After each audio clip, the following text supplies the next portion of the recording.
Hello मेरे प्यारे दोस्तों, कैसे हैं आप लोग। आज हम इस वीडियो में जानेंगे नई वेबसाइट पर खतौनी कैसे देखें, साथ ही फसली वर्ष क्या होता है और भी बहुत कुछ। तो बने रहिएगा आप मेरे साथ वीडियो के लास्ट तक, हम आपको बेहतरीन जानकारी देने वाले हैं। सबसे पहले आपको करना क्या होगा, एक नया टैब ओपन कर लेना है और इसमें टाइप करना है भूलेख.यूपी और इसे सर्च कर लेना है।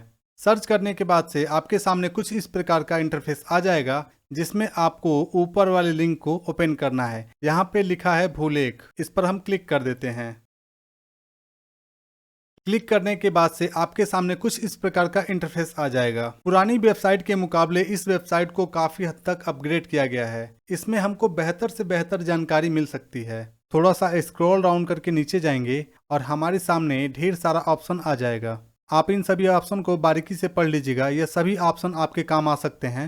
हमको अभी खतौनी की नकल देखना है, तो हमको रियल टाइम खतौनी की नकल देखे इस वाले ऑप्शन पे क्लिक कर देना है। क्लिक करने के बाद से हमें कैप्चा फिल करने के लिए ऑप्शन आ जाएगा और हम कैप्चा को भर देते हैं। कैप्चा को भरने के बाद से हमें सबमिट बटन पे क्लिक कर देना है।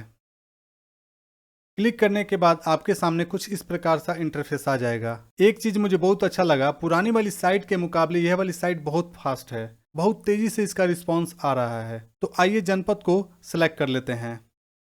जो भी आपका जनपद पड़ता हो आप उसे ही सिलेक्ट कर लीजिएगा। देखिए, मैंने जनपद को सिलेक्ट किया और तुरंत ये हमारे सामने तहसील पे आ गया। जबकि पुरानी वाली वेबसाइट को जब हम जनपद को सिलेक्ट करते थे, यानी कि डिस्ट्रिक्ट को सिलेक्ट करते थे, तो कुछ टाइम तक बफरिंग होता था। उसके बाद हमें तहसील भरने को ऑप्शन आता था। लेकिन जैसे ही हमने जनपद पे सिलेक्ट किया, तुरंत हमें तहसील वाले गेट पे पहुंचा दिया। यहाँ पे हम अपने तहसील को भर लेते हैं, जो भी आपका तहसील पड़ता हो। इसके बाद हमको अपने ग्राम सभा को सिलेक्ट करना है। जो भी आपका ग्राम सभा हो आप उसे ही सिलेक्ट कीजिएगा। और यहाँ पे आप देख रहे हैं, अब मान लीजिए आपके गांव का नाम जौ से होगा, तो जौ पे क्लिक कीजिएगा, तो जौ नाम से जितनी भी ग्राम सभा होगी वो आपके सामने आ जाएंगी। लेकिन आपके गांव का नाम अगर 100 से है तो 100 पे क्लिक कीजिएगा, वो 100 वाले नाम से जो भी ग्राम सभा होगी आपके सामने आ जाएंगी। ये ऑप्शन आपके काम को बहुत ही आसान बना देता है। तो चलिए हम किसी ग्राम सभा को सिलेक्ट कर लेते हैं और उसमें आपको खतौनी को दिखाते हैं। ग्राम सभा को सिलेक्ट करने के बाद से आपके सामने कुछ इस प्रकार सा इंटरफेस आ जाएगा। वीडियो के शुरू में ही आपने इस वाले ऑप्शन को देखा होगा। चलिए मैं बारीकी से आपको एक एक करके समझा देता हूँ। आप यहाँ देखिएगा, लिखा है खसरा या गाटा संख्या द्वारा खोजें। अगर आपके पास खसरा संख्या है या गाटा संख्या, दोनों ही एक ही होता है, तो उस संख्या के द्वारा आप यहाँ पे दर्ज कीजिएगा और खोजे पे क्लिक करिएगा, तो आपके सामने शो हो जाएगा। और उदाहरण देखे पे क्लिक करके आप अपनी खतौनी देख सकते हैं। इसके बाद है खाता संख्या द्वारा खोजें। अगर आपका खतौनी का खाता संख्या है आपके पास, तो खाता संख्या डाल करके आप खोजे पे क्लिक करके और उस पर ट्रिक करके आप उदाहरण देखे पे क्लिक करके आप देख सकते हैं। अगर आपके पास खसरा संख्या या खाता संख्या दोनों ही नहीं है, तो आप खातेदार के नाम द्वारा खोजे पे क्लिक कर देना है और नाम से आप खोज सकते हैं। तो जो भी नाम होगा आप पूरा नाम सही से भर दीजिएगा, खोजे पे क्लिक करिएगा, आपके सामने शो हो जाएगा, उस पर टिक कीजिएगा। टिक करने के बाद आपको उदाहरण देखे पे क्लिक कर देना है, तो आपकी खतौनी आपके सामने आ जाएगी। अगर नाम भी नहीं पता है तो भूमि की श्रेणी द्वारा खोजें, भूमि किस प्रकार की श्रेणी में है। ठीक है, जो भी श्रेणी हो आप उस श्रेणी के द्वारा खोज सकते हैं। अगर ये भी नहीं पता है तो नामांतरण दिनांक से खोजें, जैसे कि जिस दिन आपका नामांतरण हुआ है उस तारीख को डाल करके आप उदाहरण देखे पे क्लिक करके आप अपनी खतौनी को देख सकते हैं। तो मुझे लगता है कि सबके पास खसरा संख्या, खाता संख्या और खातेदार का नाम जरूर होगा। अगर आपके पास खेती है तो इतना तो आपके पास जरूर ही होगा। आइए खसरा संख्या द्वारा खोजते हैं। हम कोई भी एक संख्या ले लेते हैं और इसे खोजे पे क्लिक कर देते हैं। क्लिक करने के बाद से आप इस वाले ऑप्शन पे टिक कर देंगे। उसके बाद उदाहरण देखे पे क्लिक कर देना है। क्लिक करने के बाद से आपको कैप्चा भरना है। एक बात मैं आपको बता दूं कि जो डिटेल मैं भर रहा हूं जरूरी नहीं कि वो आपका ही डिटेल हो, आप अपने हिसाब से अपना डिटेल भरिएगा। फाइनली मैंने कैप्चा को भर लिया है। अब सबमिट बटन पे क्लिक कर देते हैं। क्लिक करने के बाद आपके सामने कुछ इस प्रकार सा इंटरफेस आ जाएगा। इंटरफेस नहीं भाई, ये आपकी खतौनी ही है।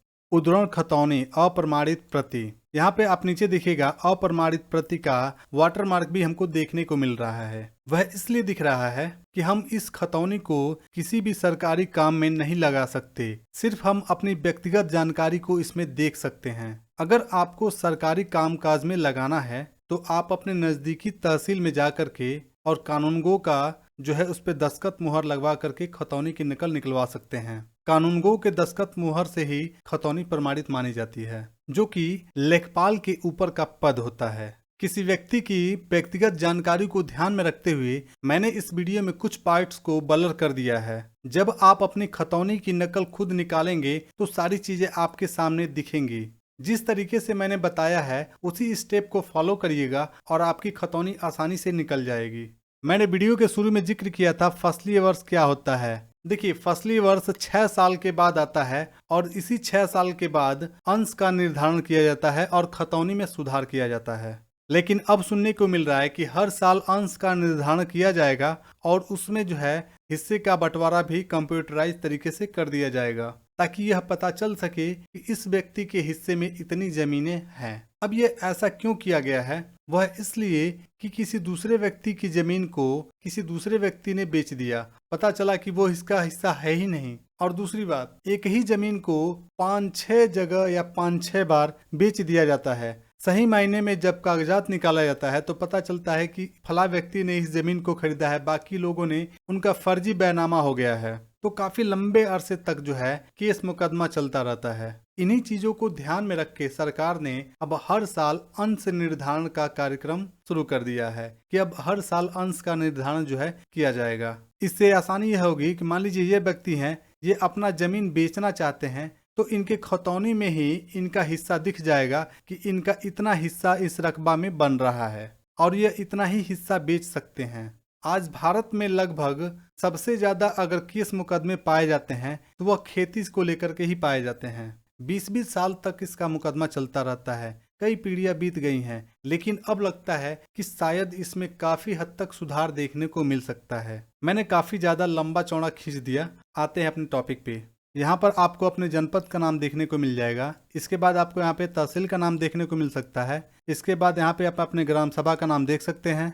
हर ग्राम सभा का एक अपना अलग कोड होता है। इस कोड के माध्यम से आप उस गांव में बहुत कुछ देख सकते हैं, खतौनी निकाल सकते हैं, खेती से संबंधित बहुत सारी चीज़ों को देख सकते हैं। इसके बाद आपको फसली वर्ष देखने को मिल सकता है। अब इसके बाद आता है खाता संख्या। खाता संख्या के माध्यम से आप अपनी खतौनी को निकाल सकते हैं। खाता संख्या क्या होता है? एक पिता के 4 पुत्र हैं, चारों की शादी हो गई, पिताजी मर गए। अब उसमें मान लीजिए 2 रकबा है, 4 रकबा है, यानी कि दो खेती है, 4 खेती है या एक ही खेती है। मान लीजिए अब चारों बच्चों को उनकी शादी हो गई, उनके भी बच्चे हो गए। अब वो चाहते हैं कि हमारी खेती जो है अब हमारे खाता संख्या के नाम से हो जाए, मतलब हमारे खाता संख्या नंबर से मिले, बाकी जो उनके भाई लोग हैं, चाचा लोग हैं, उनके नाम इसमें ना हो। तो इसके लिए क्या करना होता है? खाता अलाहित करना होता है। ठीक है, खाता अलाहित कराने के बाद से उनका अलग एक खाता संख्या मिल जाता है और उस खाता संख्या में उनकी फैमिली का पूरा डिटेल आ जाता है। ऐसे ही चारों लोग चाहें तो अपना खाता अलग करा सकते हैं। अब आगे बढ़ते हैं। इसके बाद आता है खसरा या गाटा संख्या। हम लोग देहात में इसे नंबर बोलते हैं। फला नंबर का ये खेत है, 11 नंबर का खेत है, 12 नंबर का खेत है, 10 नंबर का खेत है। इससे हमें हमारी जमीन को डिजिटल रूप में ढूंढने में मदद मिलती है और फिजिकल रूप में भी हमें पता चल जाता है कि इस लोकेशन पे हमारी जमीन है। आप यहाँ देखिएगा, लिखा है खातेदार का विवरण, यानी कि इस खतौनी में जितने भी खातेदार हैं उनका विवरण यहाँ पे शो होगा, यानी कि उनका नाम, पिता का नाम और कौन से ग्राम सभा के निवासी हैं, वो सारा डिटेल इस पे शो हो जाएगा। इसके बाद है खातेदार प्रारंभ होने का विवरण। मान लीजिए आपके खतौनी में कोई विवाद चल रहा है तो उसका सारा ब्यौरा इसके नीचे दर्ज मिलेगा। इसके बाद है भूमि का विवरण। एक चीज मुझे बहुत अच्छा लगा, यहाँ देखिएगा लिखा है गाटा यूनिक कोड। यह यूनिक कोड जो है हम जब तहसील से खतौनी निकालते हैं तो उसमें उद्धरण संख्या हमको देखने को मिलती है। यहाँ पे यूनिक कोड के नाम से शो हो रहा है। ठीक है, इसके बाद आप यहाँ पे नीचे देखिएगा 6ठे नंबर पे गाटे का कुल क्षेत्रफल, यानी कि 11 नंबर खेती में कुल इतना क्षेत्रफल है। इसके बाद ऊपर देखिएगा लिखा है खातेदार का अंश, यानी कि इसमें जितने भी खातेदार हैं उनमें कितना कितना अंश है। तो 7वें नंबर पे देखिएगा हिस्सा में, यानी कि अंश। अब इनको जो है 1/24वां हिस्सा मिला है, इनको भी 1/24वां, इनको 1/12वां हिस्सा, इनको 1/2 हिस्सा मिला है। जितने भी लोग होंगे उनका हिस्सा मिलते जाएगा।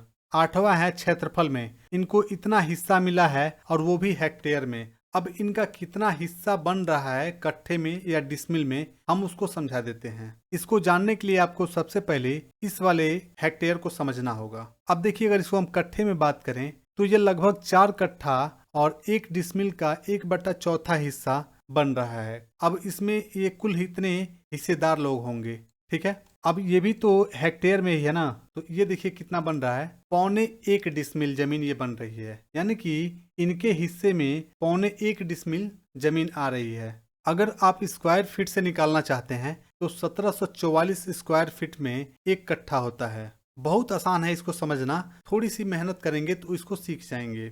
अब इसको स्क्रॉल डाउन करके नीचे चलते हैं। स्क्रॉल डाउन करके जब हम नीचे आएंगे तो हमारे सामने कुछ इस प्रकार का ऑप्शन दिखेगा। इसमें देखिएगा लिखा है नामांतरण या परिवर्तन का विवरण खारिज किया गया, दर्ज किया गया।